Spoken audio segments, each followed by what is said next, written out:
नमस्कार, मी सिद्धेश दिलीप शिगवण वित्तम बातमीमध्ये तुम्हा सर्वांचं स्वागत करतोय। बातमीपत्राला सुरुवात करण्याआधी एक नजर टाकूया बातमीपत्रातील काही महत्त्वाच्या हेडलाईन्सवर। मीरा भाईंदर तापलं, मराठी जनतेचा एल्गार मोर्चा संपन्न। ओयो हॉटेलमध्ये 1 तास रूम का देतात, सुधीर मुनगंटीवार यांचा विधानसभेमध्ये प्रश्न। मंत्री भरत गोगावले येताच ओम भट स्वाहाची घोषणाबाजी, तर आदित्य ठाकरेंकडून नॅपकिनची नक्कल। आणि ठाण्यातील कासरवडवली उड्डाणपुलाचे मंत्री प्रताप सरनाईक यांच्या हस्ते लोकार्पण।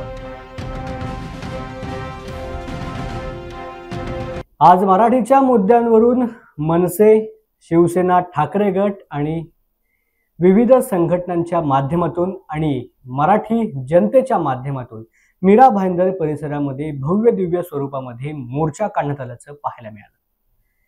मराठीच्या मुद्द्यावरून हा मोर्चा काढण्यात आला होता, मात्र या मोर्चाला परवानगी देखील सुरुवातीला नाकारण्यात आली होती।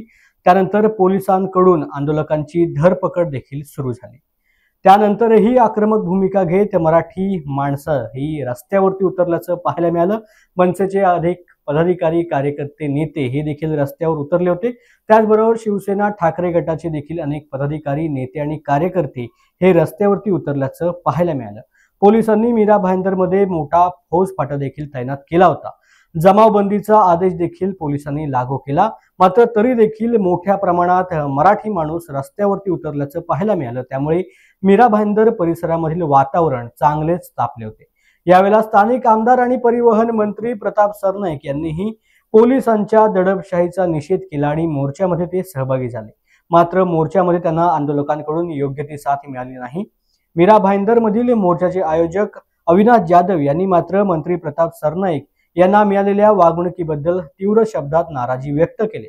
सरनाईक एक मराठी माणूस म्हणून आंदोलनामध्ये आले होते, त्यांना अशी वागणूक मिळायला नको हवी होती, असं देखील मत अविनाश जाधव यांनी स्पष्ट केलंय।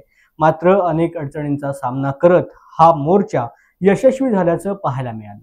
मराठी माणसांवरील अन्याय सहन करणार नाही, असा देखील संदेश या मोर्चाच्या माध्यमातून देण्यात आला।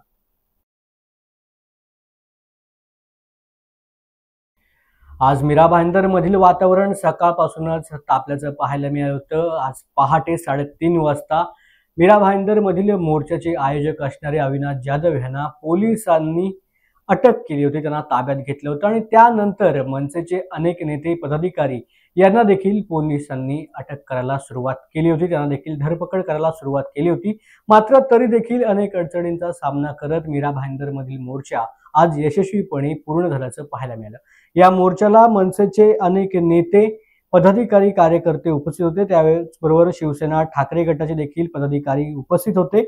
मीरा रोड मध्ये मराठी न बोलणाऱ्या दुकानदाराला मारहाण झाली होती। त्याच वेळेला मी म्हटलं होतं की इथे व्यापार करायला आला तर व्यापारच करायचा, मराठी माणसाचा बाप बनायचा प्रयत्न करायचा नाही, अशा शब्दामध्ये मनसेचे नेते संदीप देशपांडे यांनी अमराठी लोकांना सुनावल्याचं देखील पाहायला मिळालं। मराठीचा अपमान कराल तर कानाखालीच बसेल, असा थेट इशारा देखील देशपांडे यांनी आज दिला आहे। ज्यावेळेला मीरा भाईंदर मधला प्रसंग घडला त्यावेळेला मी एक ट्विट केलं होतं आणि सांगितलं होतं, व्यापारी आज व्यापार करा, आमचे बाप बनायचा प्रयत्न करू नका। महाराष्ट्रामध्ये मराठीचा अपमान करण्याचा प्रयत्न केला तर कानाखालीच बसेल। सध्या पावसाळी अधिवेशन सुरू आहे आणि पावसाळी अधिवेशनाच्या माध्यमातून महाराष्ट्रातील विविध प्रश्न स्थानिक आमदार उपस्थित करतायत, सत्ताधाऱ्यांना विचारतायत। मात्र सत्ताधारी पक्षामधीलच एक आमदार सुधीर मुनगंटीवार हे सातत्याने विविध प्रश्नांवरून सत्ताधारी नेत्यांना, मंत्र्यांना, मुख्यमंत्र्यांना वारंवार घेरत असल्याचं देखील पाहायला मिळते।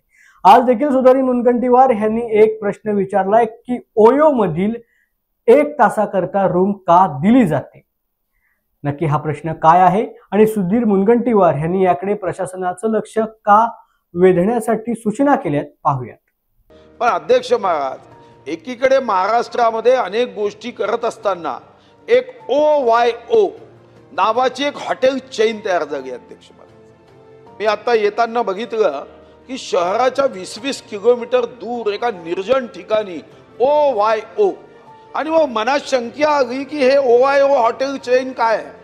अध्यक्ष महाराज, ही अतिशय गंभीर बाब सरकारने लक्ष देण्याची आहे की या हॉटेलसाठी कोणत्याही ग्रामपंचायतची परवानगी घेतली जात नाही, कोणत्याही नगर परिषदची परवानगी घेतली जात नाही, कोणत्याही महानगरपालिकेची परवानगी घेतली जात नाही. आणि या हॉटेलमध्ये 1 तासासाठी खोली भाड्याने दिल्या जाते. ही कशासाठी दिल्या जाते हा एक पोलीस विभागाच्या अभ्यासाचा विषय आहे की OYOच्या माध्यमातून जर 20-20 किलोमीटरमध्ये कोणीच प्रवासी जाऊन राहत नाही, हा प्रवासी तिथं गेला तर मग त्याचं अर्थशास्त्र कच्चा आहे. कारण जाण्या येण्याच्या टॅक्सीला इतका खर्च येतो, त्यापेक्षा शहरातल्या एखाद्या हॉटेलमध्ये राहणं हे जास्त परवडतं. पण OYO मध्ये जेव्हा जातो तेव्हा खरं तर संस्कृती रक्षकाचं सरकार आहे.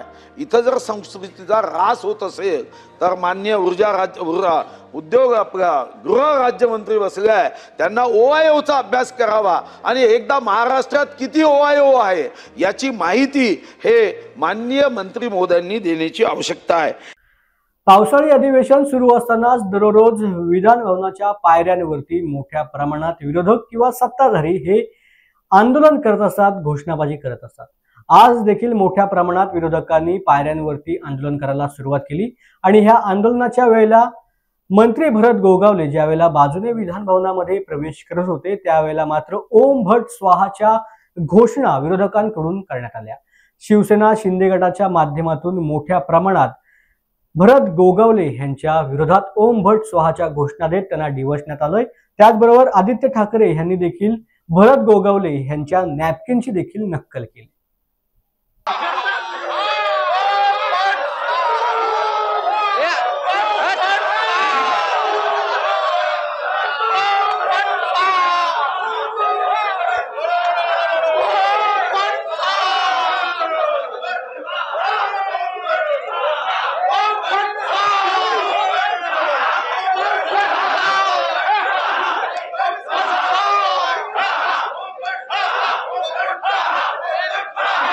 आज ठाण्यामधील कासार वडवली ह्या उड्डाणपुलाचे मंत्री प्रताप सरनाईक यांच्या हस्ते उद्घाटन आणि लोकार्पण झाल्याचं पाहायला मिळालं.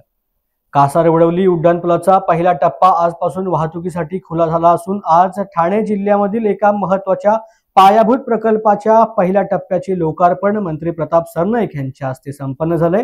मंत्री सरनाईक म्हणाले की लोकप्रतिनिधी या नात्याने घोडबंदर, गायमुख आणि कासार वडवली परिसरात उड्डाणपूल व्हावा या मागणीसाठी मी सातत्याने पाठपुरावा करत होतो. तत्कालीन मुख्यमंत्री आणि सध्याचे उपमुख्यमंत्री एकनाथ शिंदे यांनी या प्रकल्पाला आर्थिक निधी मंजूर केला. त्यामुळे अत्यंत कमी वेळेत या प्रकल्पाचा पहिला टप्पा पूर्ण करणे आम्हाला शक्य झालंय. या प्रकल्पामुळे ठाणे, बोरिवली, वसई, JNPT, गुजरात दरम्यान वाहतूक आता अधिक सुलभ देखील होणार आहे. हा फार मोठ्या प्रमाणात वाहतुकीच्या माध्यमातून सर्वसामान्यांना त्रास देणारा रस्ता बनलेला आहे.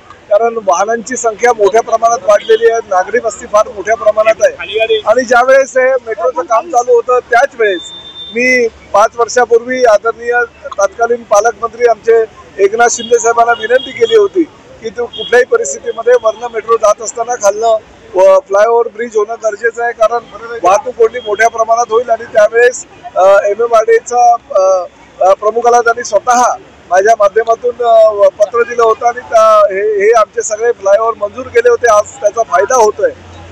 फ्लायओव्हर ही कासार वडवलीच्या एका बाजूची लेन आज आम्ही चालू केलेली आहे. पुढल्या 2 ते 3 महिन्यामध्ये दुसरी लेन आम्ही चालू करू. त्यामुळे घोडबंदर रोडला जी वाहतूक कोंडी होते ते वाहतूक कोंडी कमी होण्यास फार मोठ्या प्रमाणात फरक पडणार आहे.